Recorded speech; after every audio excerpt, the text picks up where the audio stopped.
Hey everybody, welcome to the garden. I hope you're having a great day. Shout out to the lemon and lime lovers and everybody in between. It's time for the crypto market recap. Let's hop into these charts, see what the story is and what it may be.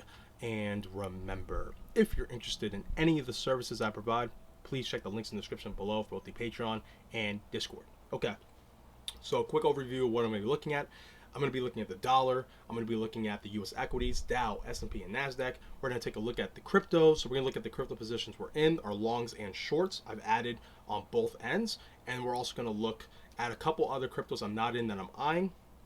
And I'm also, at the end of the video, I'm going to go over a couple things in regards to some of the news that's been happening. I'll lightly touch on them as I look at the charts, but I'm going to go over some of the news that's been happening, mainly like, jobless numbers, CPI numbers, things of that nature. And I also want to talk about something like emotional, right? So something that you may find yourself in during these times, and hopefully my words will at least help you a little bit. You might garner some wisdom from them, or might find it useful. And if not, hey, you can ignore it. Again, it'll be at the end of the video, and like every video, I have it time stamped. So whatever you want to watch, make sure to just take a look at those timestamps, and you can skip ahead to whatever you want to watch. Okay, so starting with the dollar, as you can see, pretty interesting couple days, specifically these last 2 days. What I saw yesterday was clearly a sign of, okay, we should see a continuation to the downside, right? So we had the dollar continually going higher, right? So it's been going up this trend for quite a while, got towards the level I've been eyeing for really months, the 114.88 level, got right towards it, had its reversal, had a denial of the zone, I would say, and came back to the minor support zone of 111.3, and then actually pierced under towards 110. And it actually did kind of exceed my expectations. I was seeing a little bit lower. I was seeing it coming towards this trend line, even if it meant consolidation coming towards this level at 109 to 108. But we actually had that upside move. And then as we were coming towards, the middle of the week, this daily candle here closing as a doji to me was a very good sign. Hey, we might actually see some real downside. We have this high peak. We're potentially making a lower high here. So we may have a topping, a short-term topping structure forming. And then yesterday's candle was perfect. That's exactly what you want to see. You want to see this doji. Then you want to see a bearish engulfing candle that's decisive coming into that direction. So I thought it was very likely for the next couple days to maybe a week or so, we would see some continued downside, at the very least, to take out this pivot right here, right? So this pivot down here, that's around 110, to take out all the liquidity there and pierce lower, coming either towards this trend line here or breaking lower to this zone at 108. That is what I was seeing, and I do see that actually still happening, but my opinions have changed a little bit after today. Yes, this daily candle we had today was very bullish, but there's a few other things that have changed my mind on to how much the probabilities are leaning towards downside movement fundamentally. And again, we'll get to that at the end of the video regarding the news. But just looking at the charts in a vacuum, the structure, this is normally a clear indication of downside. Okay, even after today, you would use this high wick here as the invalidation of this potential topping structure. So if we see next week the dollar breaking the high right here at 113.92, then we can say, all right, it's done, right? This two candle pattern is over. It's not going to play out. So the doji with the bearish engulfing is invalidated. We're likely to go higher. And in my experience, what that usually means is that this high pivot's going to break. It's very, very unlikely a double top forms higher after a failure of this bear structure to play out. It's very, very unlikely. What I usually see happen is you'll sometimes get this, and then you'll have the failure come down, and that's the normal structure, an N wave in Ichimoku, an ABC corrective wave, an Elliott wave, and Elliott wave theory, ABC. But what I'm seeing here is not only that, the fundamentals are leaning towards potentially a breakout if we lose this high pivot, which honestly, again, the fundamentals are starting to tell me that might be happening next week. I actually think we might have a very bearish next week. But not all bad news either. Not all bad news. So dollar, I'm seeing more upside. I am seeing more upside at least early to mid next week. and then potentially we might finally get some rest as we get closer towards the end of November, getting closer towards, you know, Halloween and getting past that. And then if we do break this high pivot, the major level to watch out for is 120 to 121. That's going to be a major zone, and I do see, again, price pretty much doing the exact same thing here, but a lot more extended, getting to the level and then breaking down from it. Doesn't mean the run's over for the dollar. I do think the dollar has years to go up, years. Just looking at the monthly chart, I do see the dollar overall just going up for years. So take a look here. I actually have it already painted out. I guess I must have had it from another recap where I see the dollar going. You know, looking at the months, I do see just slowly, I shouldn't even say slowly, but, you know, making its way towards the 136 zone. Like that's where I do end up see it going. But, you know, don't be fooled by this line. I don't see just stair stepping like this. This can take years, right? I do see it's taking years, and I do see it getting towards the zone and then eventually failing. And making that move down. But the monthly, to me, is just the beginnings of the breakout, right? It's just the beginnings of the breakout. We can see that breakdown, you know, the bullish breakdown going towards 108, you know, a healthy retracement in this zone.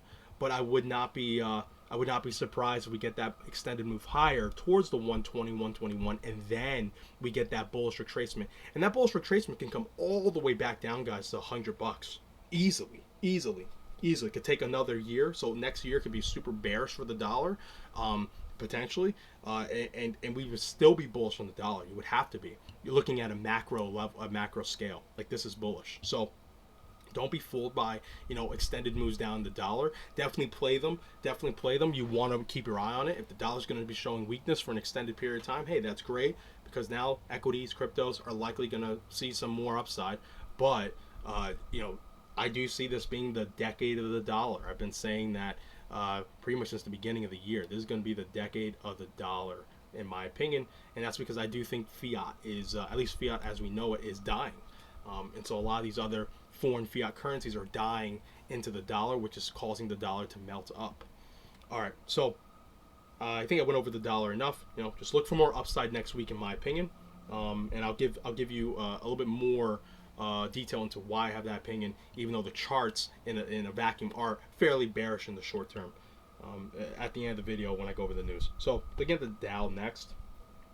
So here's the Dow, and you know, I like what I've seen out of the Dow. Of the three, so the Dow, S&P, and NASDAQ, the Dow's actually been the strongest. It's actually been really leading, interestingly enough. If you pay attention to the charts, like I have these past couple of days to weeks, the Dow has been moving ahead of the S&P and the NASDAQ. It usually does, but not to this extent. It's very, very far ahead. You'll see the S&P and NASDAQ up, and then you'll see the Dow, you know, flip red, and maybe 30 to maybe an hour, 30 minutes, an hour later, then the S&P and NASDAQ will follow suit. So the Dow's been a great forward-looking device for me, measuring out what the NASDAQ and the S&P are doing. And right now, you know, as we can see, the Dow's just kind of oscillating around the 2020 high here prior to the COVID drop. And, I found this level to be, very, very powerful. So I think the zone's going to be traded quite a bit. I do think next week is going to be fairly bearish, at least in the beginning to the middle of next week. So do not be surprised if we start attacking these lows again. But I do see this level being revisited over and over and over. So I'm not looking for a decisive breakdown just yet. Not yet. So I do think we're going to go lower on the Dow, but I don't see it breaking down just yet. I do see eventually the Dow breaking down and getting towards the 28,000 level, and that's where it's going to really rest for a significant period of time, in my opinion. And the reason why is when I look at the Dow, the NASDAQ and the S&P, I think the NASDAQ and the S&P are going to really rest at their 2020 COVID highs. Okay, the 2020 pivot prior to the COVID lockdown drop. I think that's where the S&P and NASDAQ are going to sit and trade on for a significant amount of time, and the Dow will likely trade under it for a period of time. Okay, that's what I'm seeing, because you gotta remember the Dow, percentage-wise, is not going to get as extended as the S&P or the NASDAQ, because the Dow has far less growth in it.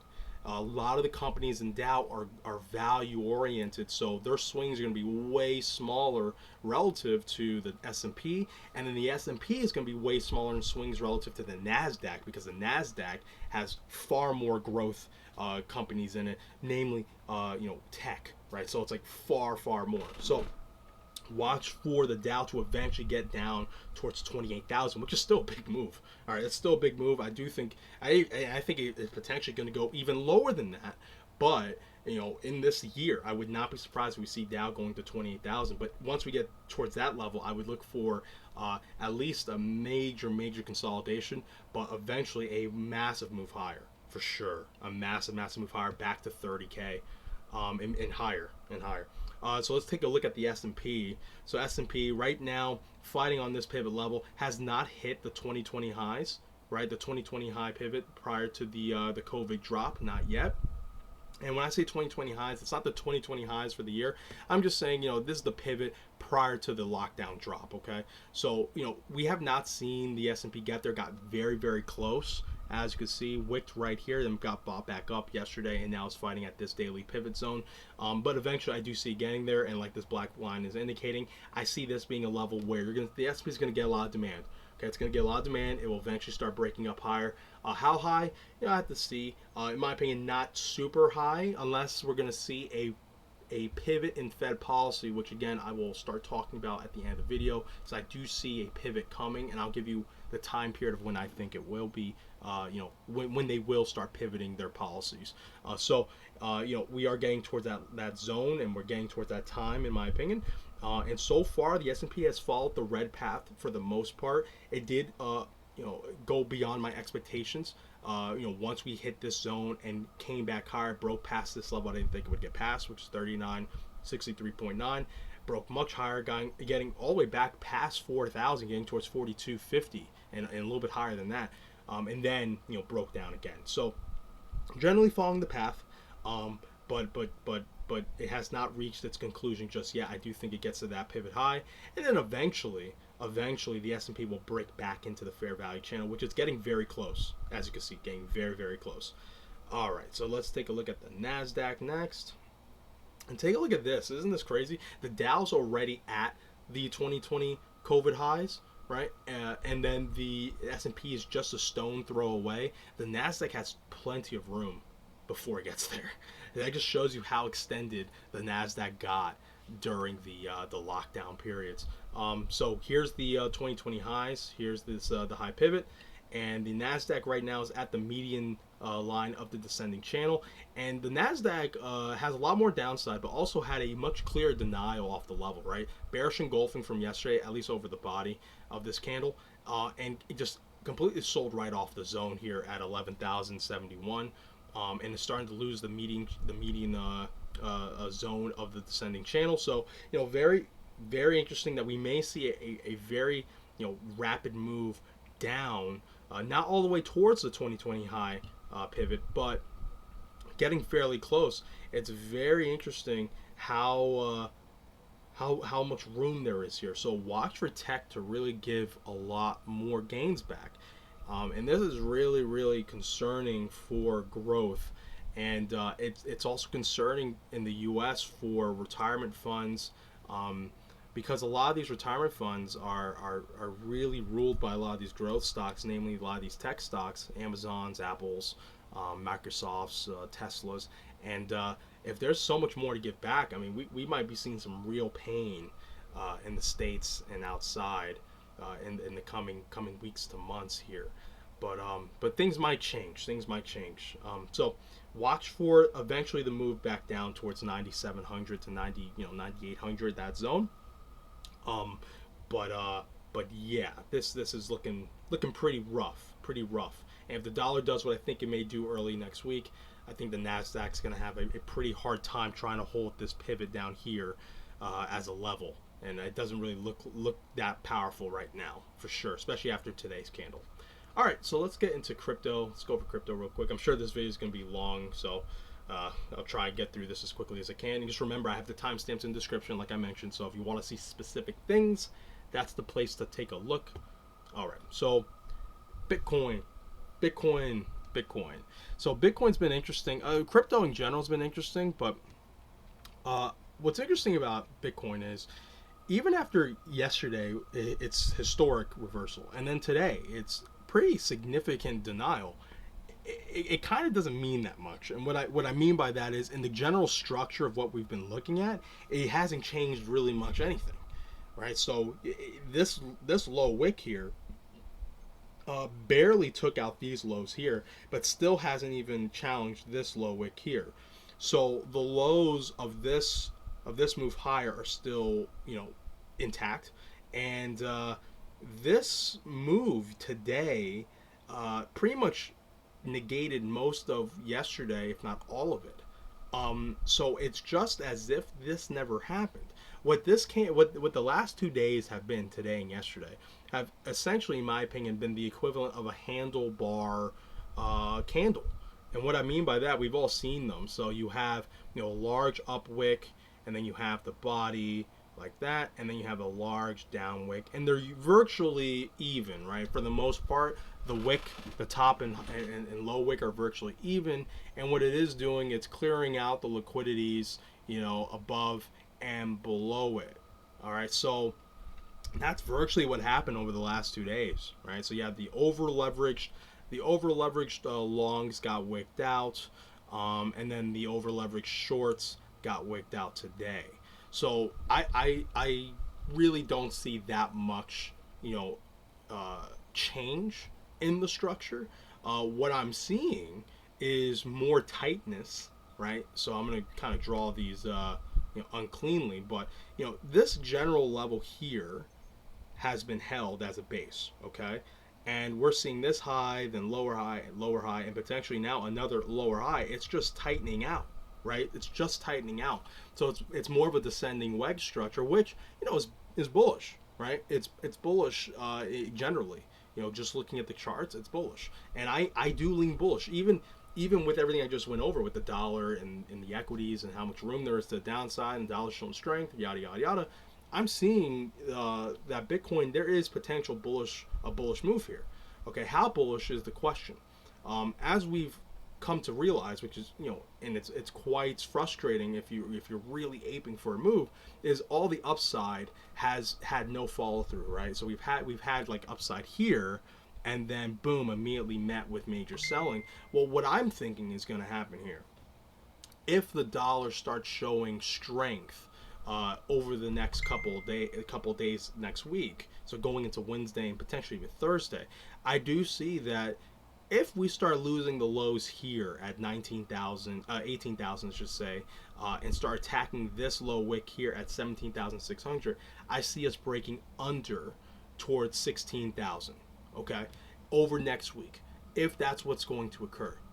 If Bitcoin continues its relative strength, so believe it or not, Bitcoin's been relatively strong against the equity markets these last couple of weeks, really, by holding this zone. If it holds next week, I think Bitcoin's going to break higher relative to whatever the stock market does. Now, I don't think it's going to decouple, as many will probably think. I don't think it's going to decouple permanently from the NASDAQ, the S&P, or the Dow. But I do think you're going to see some relative strength because it holding its 2017 highs for this long, in spite of what the NASDAQ and the S&P are doing, is telling, and that can't be ignored. So I would say at the very least, look for the imbalance in this candle here. So this candle here, look for this imbalance to get eaten at some point. I think that should happen, in my opinion, next week. Going into the end of next week, I would not be surprised if we see Bitcoin getting towards 21,500 again.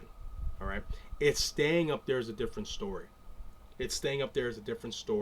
Because what we could also be seeing is not just this squeeze here, but overall a much larger consolidation. Now, I don't know if you're going to remember this, but because even I don't remember the specific recap, but there was a recap I did in the past where I gave about 3 different scenarios. One was obviously the continuation to the downside, and it was during this period of time, right? So it was during this period of time. I don't know exactly where, but the continuation to the downside, which I said was was actually more probable, right? Because of this trend line, how steep this trend line was rising, that we would get that move to the downside. That was more probable, and that's actually against us who we are long Bitcoin, right? So I could see in the charts that it was more probable we would see some relative downside because of what we were seeing here, but also because of what was happening in the equity markets. But I also saw I also saw that this zone here would be very hard to break, and so far that's been proven to be true. And then the second scenario was that we actually break up higher, which actually wasn't that far off. It was definitely possible, but it didn't happen. And then the third scenario, which I actually said this would be, in my opinion, the worst scenario, would be that Bitcoin consolidates here for a very long time, and I mean months. And it kind of has, hasn't it? And I actually think it may consolidate even longer as we get towards December. So we've been here in this general zone for months, so it feels like the third scenario has come to pass, unfortunately. I would have preferred a directional move, but we are looking close to getting towards the end, at least in the short term, of this squeeze. So we may see a directional move, whether it's up or down. I'm going to aim up. Maybe I'm biased because I am long, but mainly because of just what's happened. You know, you have this extended move down, you have this consolidation, which does look like a bullish descending wedge. And I do think that as we get past Halloween, the Fed will start to pivot its policies. And again, I'll go over that at the end of the video. So I am leaning towards upside, but if we do start breaking the lows, look for those moves down to, 15,000, 16,000, and potentially even a move down to 14. It's not out of the realm of possibility. The NASDAQ, like I said, has plenty of room to the downside. And if the NASDAQ goes down heavy, crypto will likely follow quite a bit. But so far, that hasn't happened. So you gotta give kudos to Bitcoin for holding these levels as long as it has. All right, and upside, upside moves, again, you want to look at this in balance. So anywhere from 21.5, and if it finally gets that prolonged move up, it gets that extension higher that it may be brewing here, then look for the high pivots here to get challenged, which is going to be around 24,000, 24,500, and potentially even breaking past these highs to grab the liquidity up here towards the 26, 27, 28, and even 30,000 mark. All right. So, because we have a lot of liquidity all here that's just sitting. So, watch for that to potentially get targeted if we can get that extended move higher. And actually, daily candle I think just opened. Let's just see. Yeah. So, this daily candle didn't engulf this one, but was clearly decisive off of this level. Clearly. So, we'll just have to continue to be patient. All right. So, polka dots next. Polka dots, okay, so yeah, again, very similar to Bitcoin, not as strong looking as Bitcoin, because unlike Bitcoin, this took out its lows here, right?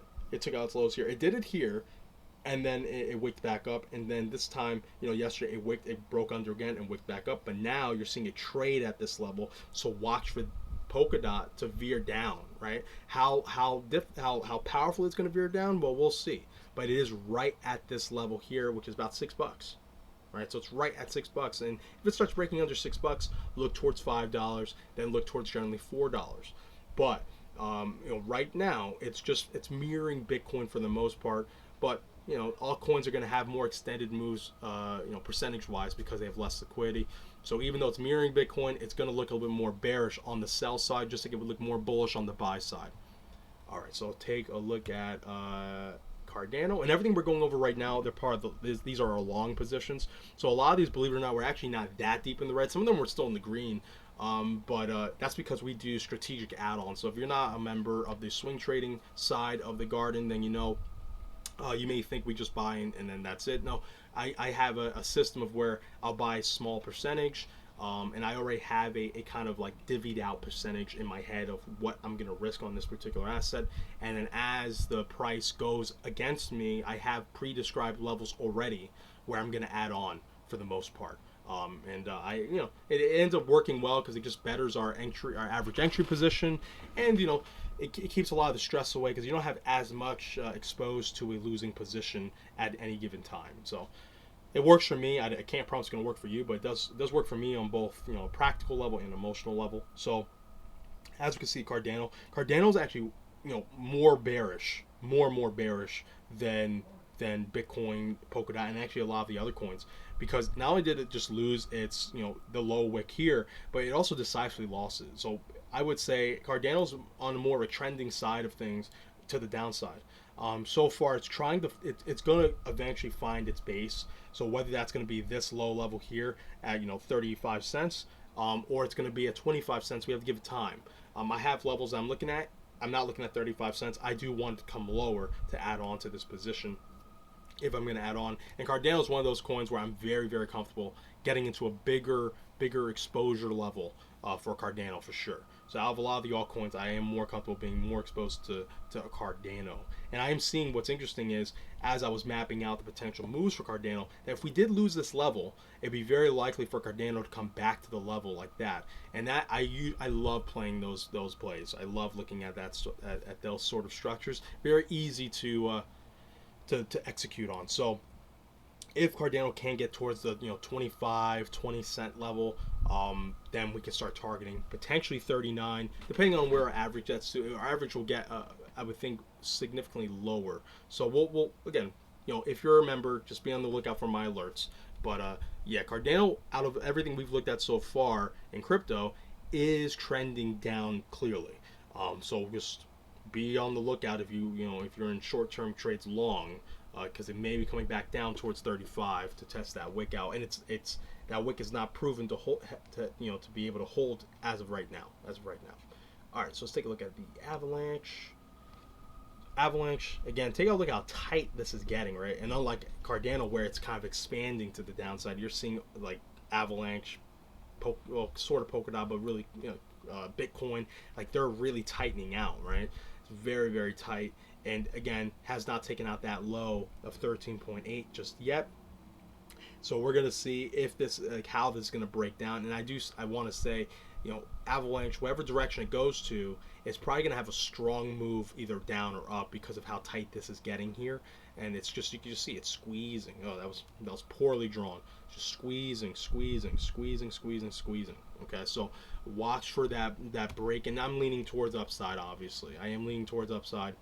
Because of pretty much what we're seeing here. Had this rising structure, broke bearish, and then the drop has become, I would say, malaise. It's been very, very slow. Usually you see, at the very least, a move back to test anywhere from the 38.2 of the drop to the 50, and then to the 61.8, and then a failure. That's usually what you will see from something like this. And it honestly, it's starting to look like if this can round out and start taking out this high pivot at 17.45 or 17.5, again, it's going to just keep, it's going to look like a Adam and Eve bottom, all right, a short-term Adam and Eve bottom. So some sort of double bottom structure. So you can't ignore this stuff, and it getting squeezed like this is just really, really, really interesting. And in my opinion, it's usually like leaning towards bullish activity. All right, let's take a look at Solana next. All right, so Solana, again, challenging these lows here, but Solana actually hasn't really gotten down towards its low wick here since this rising structure, which was at 25.84. So it's potentially going to make its way back lower to at least test this out again, this wick down here. And I'll be interested to see if Solana can hold this level and then try and create that higher low from this level potentially. It's definitely not as tight as Avalanche, not at all, right? This is definitely not as tight. It is losing this level, so if it decisively loses this level, look for a nice move down, going towards 27 to 28, and then eventually potentially challenging this low wick here. And depending on how Bitcoin looks, if Bitcoin is looking decently strong or very stable, you might actually see this hold. But if it's not, it's very unlikely this level will hold. Like in a vacuum, I would say this level is not likely to hold. But if Bitcoin looks stable where it is at the time Solana's here, then it probably will hold. Okay, that's kind of the challenge of trading crypto, because Bitcoin is always kind of like, you always have to kind of map out what Bitcoin's doing. If you ignore what Bitcoin's doing, it can get rough. It can get rough because what you're seeing may not be what's going to happen. At least the probabilities. All right, looking at BNB. BNB was a toughie, man. BNB was a toughie. I mean, we're still in the green for now. I do see us coming lower. BNB had some technical issues. I actually thought BNB was going to go much higher. I believe it was. They had unfortunately a pretty sizable hack on I believe it's on the Binance Smart Chain, and yeah, BNB got beat up because of it. And right at this level here, I didn't take profit here because the structure that I'm seeing here led me to believe the probabilities were very likely that it was going to break higher than here and take out at least liquidity right here at 307 to 305 and grab it right here. I was going to potentially come out at 310. I was really aiming for the highs here at 330, maybe even 350ish. That's what the structure was showing. That was the probabilities, and unfortunately that Binance hack led the way for it to pretty much fill off the first level, right? So in hindsight, I would have taken my profits there, but I don't have hindsight, and now I just have to position myself in a way where I have to go into the trade like I did before this happened, right? I had an idea that I bought around here. I think it was actually right around here. That if it came down from where I bought, I had levels already pre-described that I was going to buy, and so most of them are still valid. Some of them aren't because of how long it's taken, so they're not valid anymore. But some of them are, and so I will do add-ons if it should start breaking under those levels. But I am still bullish on the chart of Binance. I still am, even after the hack. So hopefully that starts getting resolved, and Binance can start showing the strength that it was showing prior to it. If not, that's okay. We'll start targeting lower levels as we do our add-ons. It's totally fine. But I do see eventually Binance, if it should play the technical levels as I've been seeing them, getting towards the 330s and maybe even higher to take out the liquidity up here. And this structure, generally the structures, this is quite a bullish structure usually. All right, let's take a look at EOS. Alrighty, so EOS was interesting. EOS had tough day. Tough day the day before the numbers from the jobless claims and a lot of that data came out. And then yesterday, actually no, I'm sorry. Yeah, I'm sorry. I forgot the daily candle printed. My apologies. So yeah, the CPI day and the jobless day, jobless claims day. Yeah, it had a tough day. Had a nice buy up, not as strong as Bitcoin, but it had a nice buy up, but very, very tough day. And then, yesterday, technically today, yesterday's daily candle, pretty muted compared to yesterday's candle. But we'll see. Kind of indecisive on EOS. I mean, I am long it. It's in the zone of where it's indecision for me. I'm in my position on it. And decently, it's fine. I mean, we're like at near break even, maybe slightly in the red.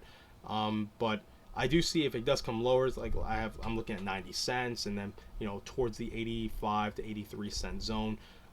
EOS is very, very muted. I do like its structure though. I do like its structure to at least come back towards the 120 level to potentially even higher, going towards 135-ish. So I do see some significant upside for EOS in the short term. Long term, it's okay. It's okay. It's not the prettiest chart, but it's definitely due for some upside in the short term. And again, Bitcoin will lead the way in the end. But I do like where it is. If it does start breaking lower, look for 90 cents first, and then eventually 85 to 83 cents. And this zone's likely to hold quite a bit. It won't hold forever, but it'll definitely hold for quite a bit. I don't see this flushing through this level unless, obviously, we get some really bad news or Bitcoin's flushing for whatever reason. All right, let's take a look at LUNC. LUNC's very interesting. Coming into my my second buy area, so we're not there yet.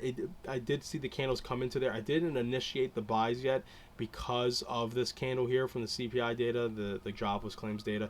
I wanted to give it some room. I didn't mind that I worked through. I want to now see how today is going to respond, but if we start trading within this zone here, I'm definitely going to add on to this position. I do like LUNC. I have a couple buy levels here, and LUNC again is another altcoin I'm very comfortable with. Exposing the account to. We have plenty of. If you're generally following my risk manager strategy, you should have plenty of room to add on to some positions. I'm gonna now be a little bit more picky now, adding new positions, but we do still have some room, actually plenty of room. I think we have more than half of our accounts still available, still to add on to positions that we're in. So and our exposure in most of our positions are very, very low, anywhere from 1 to 2% per position, except for Bitcoin. So I'm definitely going to be looking to add on as it comes into this zone. So around $6.80 is going to be my first level, and then I have another level here at $6.220. So I would definitely look to add on at that level as well, because once these zones are lost, there will be zones near this level to where hey, we're likely going to come back to this to touch. And with our new average entry, if we should get down to 620, it will be lower than these levels, so we could actually bank in profit. So it's generally going okay. I do like LUNC as well, like its actual structure, like what's happened to it. It's very similar to Binance. That break of the long-term trend line from the all-time high, bullish, and now has started consolidation after bouncing off of that line a couple times, and now potentially coming back towards this level at 6.22. And if you're looking, you see that LUNC is still generally in a range, right? It hasn't broken these highs, really just trading within these candles all here. So not much has changed, but I'm definitely leaning bullish towards LUNC. It's one of the more bullish charts in my opinion. Looking at Tesla's caught in between a lot of support, a lot of interesting levels where you're gonna see a lot of price interaction, as I think we're clearly seeing. Even the sell-off that we had today was fairly muted for Tesla's, because I do believe this is a high value area. A lot of activity here, and I like what Tesla's looks like. I like its structure. I like this low, and I like this potential higher low if this should hold. Very bullish looking to me, and this is also in that squeeze sort of structure, right? So you're potentially seeing Tesla's forming a bullish ascending wedge here that will likely attack the levels up here towards $1.70. So that's kind of my thinking as well with Tesla's. I like what I'm seeing here. I'm very comfortable in Tesla's, and we have a lot of levels to the downside should it break down that we're going to add on to. All right, so now let's go into the shorts. So MATIC, and so MATIC, I don't really, again, I've mentioned this a couple times. I don't really like the price action here on the bullish side of things. I do think it's gonna likely come down once more and take out the liquidity down here and look to come down towards 6.221 around this zone at some point. So far, it's been looking decent enough, so this is not terribly bearish. But we also have mapped out the levels where I'm looking to add on upside. So I'm not worried if it does come up. I actually was hoping it would come up higher to add on to. It didn't. So I still have those levels I'm looking at. But this consolidation is not that bad. It's actually decently bullish enough. It's not really super bearish. But I also have not seen that much follow through. As you can see, we have big moves down, crawls up, big move down, crawl up, big move down, and now we're crawling up again. And this sell-off here, well, I wouldn't say sell-off, this selling here did lead to actually a pretty big move down, obviously, but that was during the whole jobless claims and CPI data. So we'll see if this move, so yesterday's candle that just closed, this move will lead to a move higher to make a new higher high. If that's what happens here, then I'll be looking for these levels to start getting touched. The 92s, the $0.01. Other than that, look for a rollover like that. That's kind of my thinking. All right, so Litecoin short as well.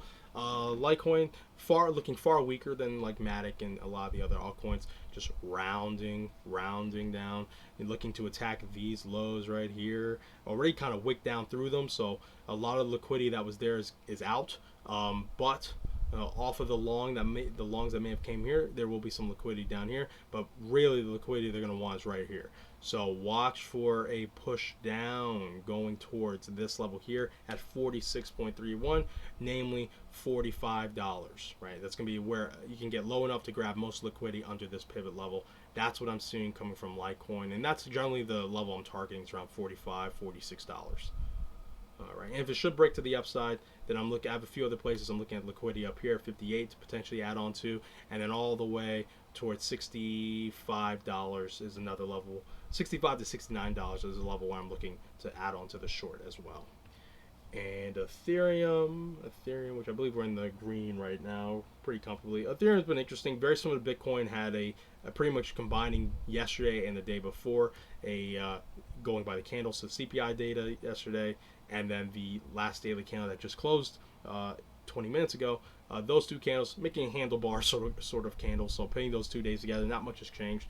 And I see from Ethereum, it lost its structure here, right? Lost its structure here, tested it, and failed off of it. We'll see if it's going to come back up to continue to test it, or if it's going to roll over from that and come towards this level here again at 1190, and then eventually break lower, going back towards 11,100 to 1,000, to 1,050.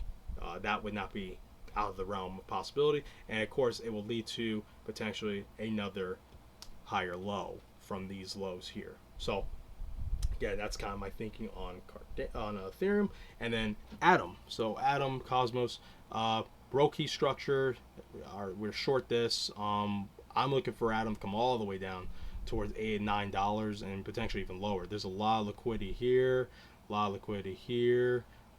some here, and there's a ton down here. But I mean, I'm not aiming for that. I'm just aiming for about $9 on Atom. I think Atom, that's plenty of downside. That's plenty of downside. I don't think it's going to just straight shoot. I do think you'll see some gyrations kind of like that, but I do see eventually getting towards $9. Okay.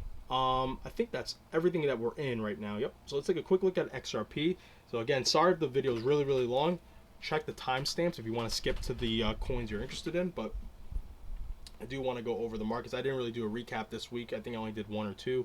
So I just want to go over everything that's happened for the most part. So XRP, I mean, very interesting. Starting a consolidation here after making its move to the highs here at 54 cents, 54.5 cents, then making another move towards the level, failing off of it, and now starting that consolidation here. And honestly, I will say, it potentially can become a rising pennant, which is bullish. But you have to really watch the price action, right? To really watch the price action. So a little hint for you, if you're undecided on like what this price action means, look for whatever side takes the least amount of effort to move price, right? So if it takes a lot more effort to move up, right? So let's just say you're pretty much doing this, right? You're moving down and then boom, one big candle up, and you're making a high, or you're challenging the highs, and then another couple moves down, and then you make a big extended move higher, whether it's consecutive days with no selling or very little selling or just one big candle. That's usually strength. And then you have a couple candles that are trying to take away the buying that's been happening, right? But they're not. So because even after this move down and then this move up, the selling that came here never took this out, right? Never took out those lows. And then you had consecutive days of just up for XRP. Then you had a big bearish engulfing candle, but you're not getting the same velocity to the upside, to the downside. So it's telling you that, at least right now, that whatever consolidation it's in, the bulls are in control, right? The bullish participants of the market are in control. So you want to veer towards them while you're in that pattern. Doesn't mean you want to go long right now, but you want to be like, okay, well, now I'm seeing we could be potentially forming a bullish pennant, and it looks like the bulls are, moving price with far less work than the bears are. I should really watch for a bullish break, because it's very likely we're going to have an extended move higher because the bulls have been in control and the bears are getting weak. So that's just another, just a little thing, a little nugget of wisdom that I've had, just watching candles for so many years. If you want to learn, make sure to check out my Patreon. I do tutoring services for that, and you can get all the details via the Patreon. But it's simple things like that really I think make things a lot easier. Doesn't make trading easy, but it does make things easier. All right, so yeah, if this does end up being a bullish pennant, I will say then this red zone, I'm not confident it's going to hold. I do think XP will break higher, right? Because if you have bullish consolidation and it ends up being a large bullish consolidation, so if this does end up being a bullish pennant, then there's going to be a big bullish pennant, okay? Big bullish pennant, all right? If that's what happens, then this consolidation is probably going to bring us all the way back up towards 70 cents, maybe even 75 cents. Like, no joke. You have to keep in mind the size of the consolidation, the probabilities of the directional breakout. So you can go on Investopedia and find that out, like what patterns tend to do what most, and bullish pennants tend to break out more. And if you do that extended that one-to-one move from this potential bullish pennant, it's going to end up being towards this level here at 70 to 75 cents. So watch out. If that's what's actually forming here, you're going to have a really nice move on XRP. If not, then we're looking at a potential just longer consolidation here that may veer bearish, right? So if it's a rising structure and ends up not being a bullish pennant, we're looking at a potential topping structure, at least in the short term, to come back down and ideally make a higher low at 40 cents, right? 39 to 40 cents. If that's not what's going to happen, watch for these lows to come get tested again at 32 and 30 cents. It's that simple. It's that simple. So right now, no trade for me, but we are definitely interesting times for XRP. This might be indicative of the hopes and the expectations of something happening with the SEC as we get towards the end of the year. Like, are they going to settle? Is it going to be resolved? That might be what we're seeing here. And obviously, whatever's decided there will lead to a positive or negative outcome depending on what is decided. Let's take a quick look at FTX's coin, and then I think that's all I'll look at. I'll take a quick look at Luna right after as well. So FTT is interesting. I've been eyeing this one for a potential long. I'm not in it currently, but it is interesting. I do like how it's looking. It's very similar to Avalanche. Very, very, very similar to Bitcoin as well. Has some similarities to Tezos too. So I'm interested to potentially go long here. I do want to give it a little bit more time. I would like for it to come back down towards $23, and maybe even if I can get a little bit lower, going towards the $22 to $20 zone. That would be interesting. But I'm a little wary. I don't want to add more coins, especially on the long side. I think we're well exposed. But I will say this is a very interesting chart. I like its structure. It's so similar to Avalanche, Bitcoin, and Tezos. Very, very similar. And the upside is there, right? It's very, very nice upside. How it has the imbalance here that can get filled, which is right. It gets all the way filled at 27.5, just about, and then potentially the liquidity higher here, which is the liquidity all over here. So that's about almost $30, $29.50. It's just the upside. The upside is there. It's very, very nice risk reward in my opinion. So I'll keep my eye on it, and if you are part of the swing trade service, just make sure you have your alerts set. So if I do hop in and you want to hop in with me, make sure you know when I get in. Let's take a quick look at Luna. And Luna I have to put on log because it's fallen so much. Okay. So Luna's interesting. As you know, I was in Luna for quite a bit. Ended up closing out. I closed out at a pretty good time. Took my profits up here, and then I had some more profits I took over here. I was trying to let it run, but it's ended up falling into a consolidation, which is fine. After a big move like it's had, these a lot of spring, summer, and then going towards the fall, it makes sense that it slowed down after all that. But this consolidation is interesting. This consolidation is, I would not say it's bearish. I would not say it's bearish at all. You have the highs here, this high pivot here, going into this low pivot here. This is looking fairly bullish, right? Not super bullish, mind you. Like it's not like, oh, this is really, really bullish, but it's not very, very bearish. And look how tight it's been getting. Right, look how tight this has been getting. So it's very interesting. This chart, this consolidation. Definitely going to keep my eye on it for fun. I do like Luna Classic. I do like what I'm seeing from it in the sense that I think it's definitely a fun, trendy coin. Don't want to expose too much of myself to it, but definitely a coin to watch for, because if it does trend, it's going to trend pretty hard as we've seen. But like I did before, I'm going to do, again, I'm just going to let Ichimoku kind of tell me what to do here, right? So let me turn this on here. Here we are. So I'm gonna let Ichimoku. I don't know why I left I left the strategy one on. I'm sorry, but either way, it's the same thing. But I'm gonna let Ichimoku kind of tell me what it wants, what I should be doing with this coin, because I do want to, grab as much of the trend as I possibly can. So, if it does end up breaking long here, like I wouldn't go short here, even though Ichimoku's telling me to, just because it doesn't look good. It looks like it's in a consolidation in a range of some sort. So I wouldn't go short at this moment.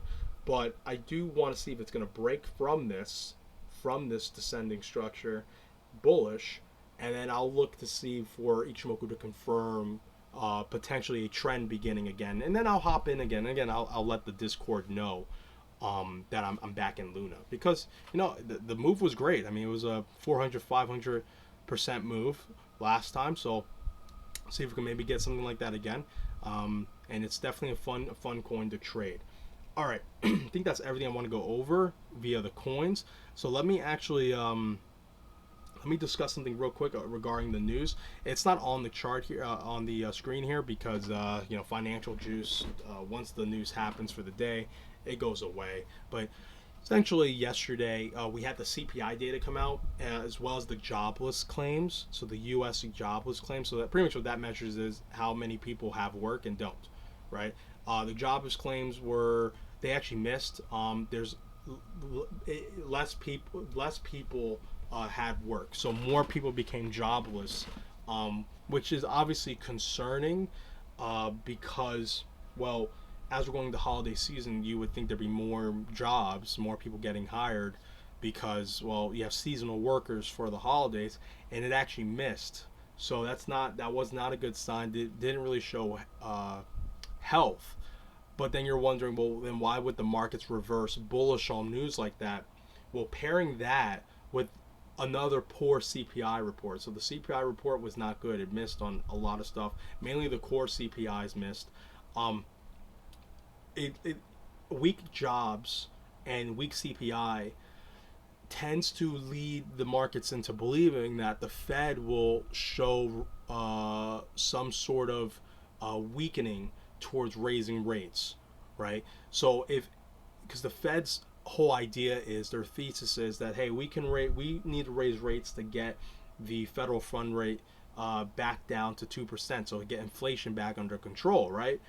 And as long as jobs are being created, as long as people are working, even though there's going to be economic turmoil in the equity markets and in the commodity markets, the economy in general will be okay because people are working.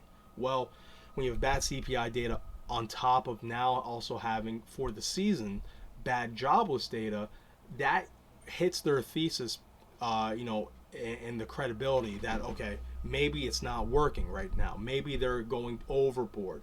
Maybe it's not getting inflation under control, and it's actually hurting the jobs market. And their policy is to not do that.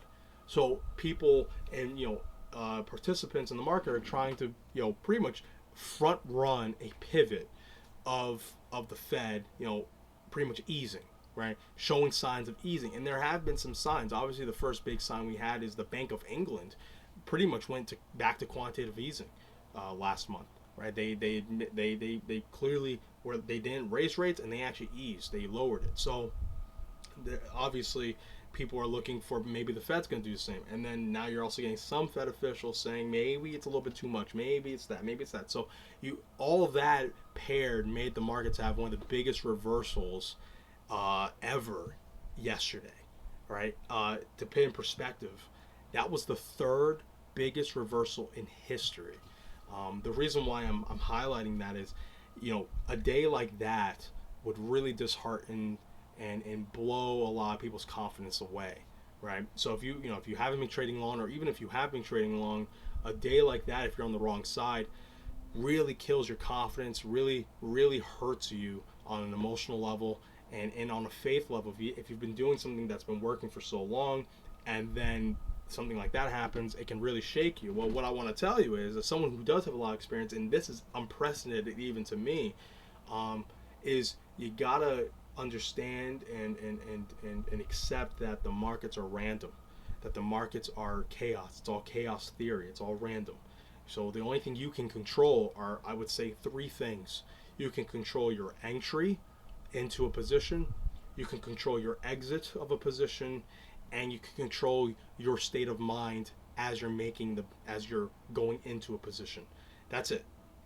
Okay, that's all you can do. Once you make that decision, once you press that button and you enter the position, the markets take over, and it's random. And the sooner you accept that, the easier it will be to accept days like yesterday. Yesterday was brutal, and you have to be able to accept that it's going to happen. And especially if you're trying to do this as a job, if you're trying to do this, not just as a side hustle or a hobby for fun, you're trying to do this where you want to live off of it. You have to be ready for those days because you're going to be doing it more often because you want to do it for a living. You're going to be front and center for crap like that, and it's also a testament to how crazy the times we're living in. So just to put in perspective, not only is that's the third largest rebound in history, human history, since we've been measuring the markets in the modern age. That's the largest rebound, the third largest rebound. There's only been two others.